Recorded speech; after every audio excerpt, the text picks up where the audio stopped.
तर भावांनो, हा व्हिडिओ आहे आपल्या शबरी हॉटेलच्या पुढे नवीन हा जो खड्डा झाला आहे तिथं आज हे कुत्र्याचं पिल्लू जे होतं तर त्याचं म्हणजे असा ॲक्सिडेंट झाला होता. तर मग तो जागेवरच मेला होता. आता मी नेमकं सकाळी जॉबवरनं आलो आणि तेव्हा बघितलं.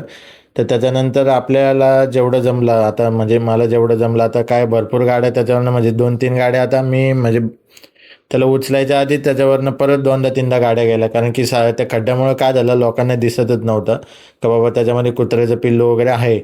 तर मी काय जास्त करू शकलो नाही. आता त्यात काय करणार आहे आपण. मग त्याच्यामुळे त्यातल्या त्यात मी मग उचलून बाजूला ठेवलं आणि त्याच्यावर नंतर माती वगैरे टाकली. कारण की परत उघडं ठेवल्यावर पण प्रॉब्लेम होतो. त्याच्यामुळं मग एक कपडा होता माझ्यावर तो कपडा ठेवला आणि त्याच्यानंतर बाजूला थोडी माती वगैरे होती ती माती टाकली. पण सांगायचं तात्पर्य एवढे भावना जर का तुमच्या हातात जर का असेल 1% चान्स का बाबा आपण वाचू शकतो तर नक्की वाचवा. कारण की वाईट वाटलं बघून म्हणजे बाकी काय नाही. बाकी ज्याचे विचार आहेत.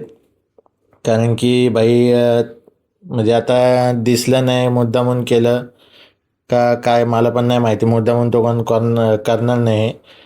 पण भावांनो नक्कीच काळजी घ्या.